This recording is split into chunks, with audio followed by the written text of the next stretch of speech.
हल्ला बोल, चुनाव आयोग पे हल्ला बोल, चुनाव आयोग पे हल्ला बोल, जातिवाद पे हल्ला बोल, ब्राह्मणवाद पे हल्ला बोल, निजीकरण पे हल्ला बोल, जातिवाद पे हल्ला बोल, बेरोजगारी पे हल्ला बोल, वर्णवाद पे हल्ला बोल, निजीकरण पे हल्ला बोल, जातिवाद पे हल्ला बोल, नक्सलवाद पे हल्ला बोल, नक्सलवाद पे हल्ला बोल।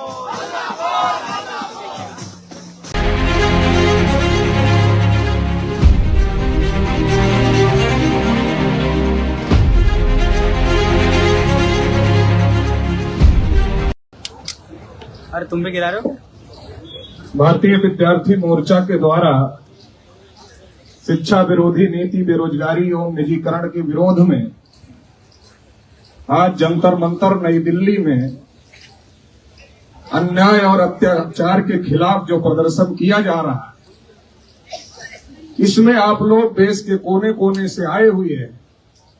तो देश के कोने कोने से आए सभी साथियों का हम हार्दिक स्वागत और अभिनंदन करते हैं। आज इस आंदोलन का नेतृत्व कर रहे आदरणीय वामन मेश्राम साहब भी हम लोगों के बीच में उपस्थित हो चुके हैं। साथियों, आज देश में ऐसी कौन सी स्थिति आ गई कि आज छात्रों और नौजवानों को सड़कों पर उतरना पड़ रहा है। अभी जब मैं आया तो कुछ पत्रकार साथियों ने मुझसे पूछा, कहा छात्रों का काम तो पढ़ना है और आप लोग उनको सड़कों पर उतार रहे हैं। अगर छात्र आंदोलन करेगा तो उसकी पढ़ाई लिखाई का क्या होगा? तो हमने कहा पढ़ाई लिखाई पर ही संकट आ गया है, इसलिए तो छात्रों को सड़कों पर उतरना पड़ रहा है। इसलिए हम लोग नारा देते हैं कि लड़ो पढ़ाई करने को, पढ़ो समाज बदलने को।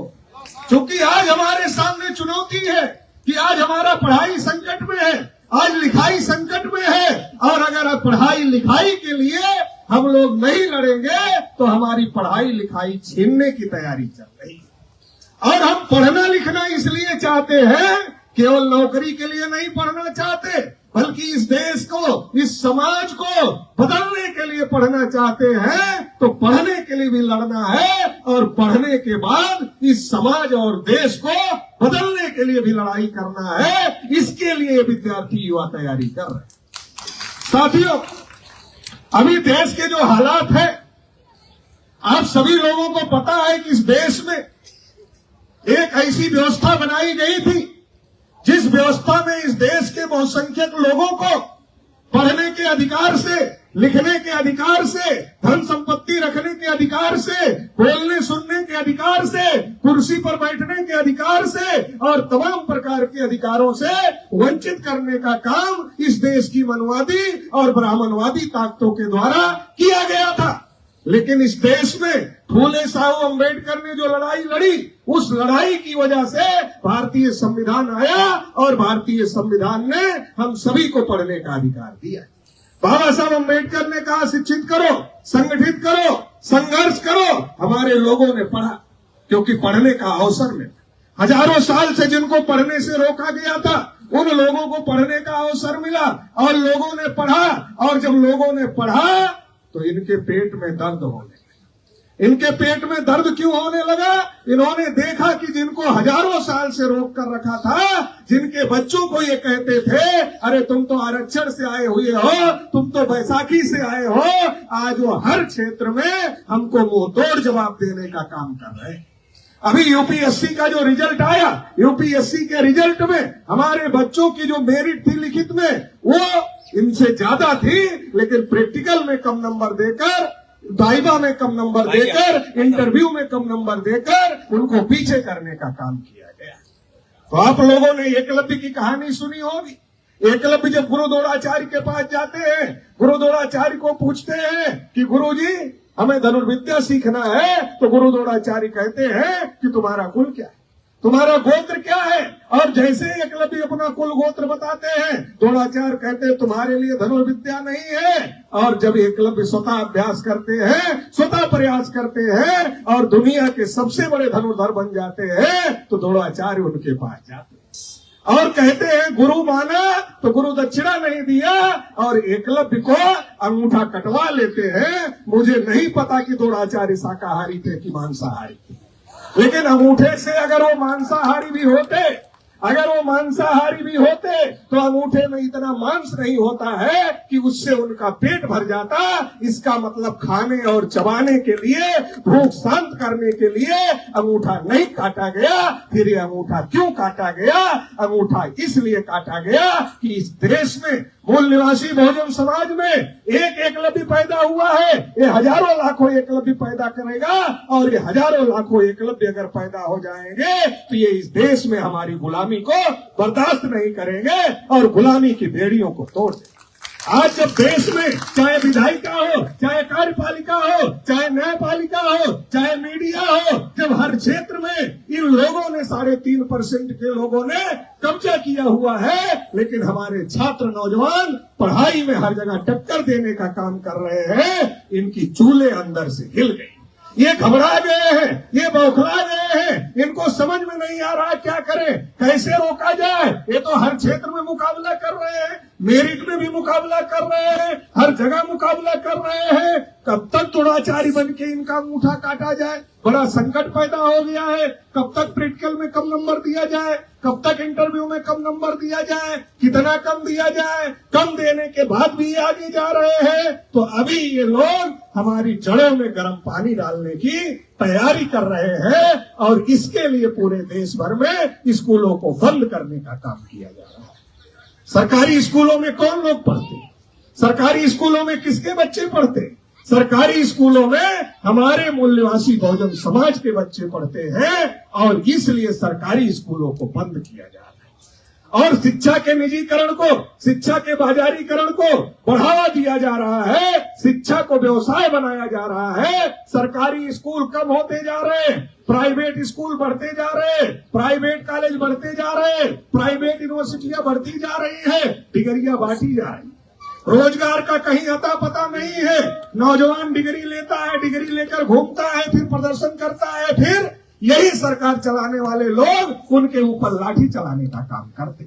अभी यहाँ भी कुछ पुलिस वाले अनाउंस कर रहे थे, कह रहे थे कि यहाँ से निकल जाओ, अच्छा नहीं होगा। अरे अच्छा तो तुम्हारे लिए नहीं होगा। हवा को कोई रोक नहीं सकता, पानी को कोई रोक नहीं सकता, और नौजवानों के वेग को कोई दुनिया की ताकत नहीं रोक पाई है। ये जो सरकार है ये भी रोक नहीं सकती है। ये नौजवान अगर खड़ा होगा इस देश में, तो इस देश में परिवर्तन को कोई रोक नहीं सकता। साथियों, ये जो कर रहे हैं इसको हम लोगों को समझने की जरूरत है कि आज हमको ये प्राइमरी एजुकेशन से तो वंचित करना चाहते हैं, और हायर एजुकेशन और प्रोफेशनल एजुकेशन महंगी करके उससे भी हम लोगों को वंचित करना चाहते हैं, और तमाम प्रकार से नौजवानों का शोषण करते हैं। कभी पेपर लीक के नाम पर, कभी भर्तियां निकालकर भर्तियां ना करके, ऐसे तमाम प्रकार से पूरे देश में नौजवानों का शोषण हो रहा है। क्योंकि ये जो सरकार है और जो सरकार का मुखिया है, इसकी तो खुद की डिग्री का पता नहीं। जिसकी खुद की डिग्री का पता नहीं है, उसको डिग्री कितनी मेहनत से मिलती है ये कैसे पता होगा? उसको खुद डिग्री, और उसके कुछ दोस्त हैं पूंजीपति, वो पूंजीपतियों की स्कीम पर काम कर रहा है, उसकी कोई स्कीम नहीं, क्योंकि उसको तो पता ही नहीं डिग्री की क्या कीमत है। वो पूंजीपतियों की स्कीम पर काम कर रहा है। इन्होंने तय किया है कि इस देश में सब कुछ अडानी को देना है, अंबानी को देना है, इस देश में कुछ सरकारी नहीं रहने देना है।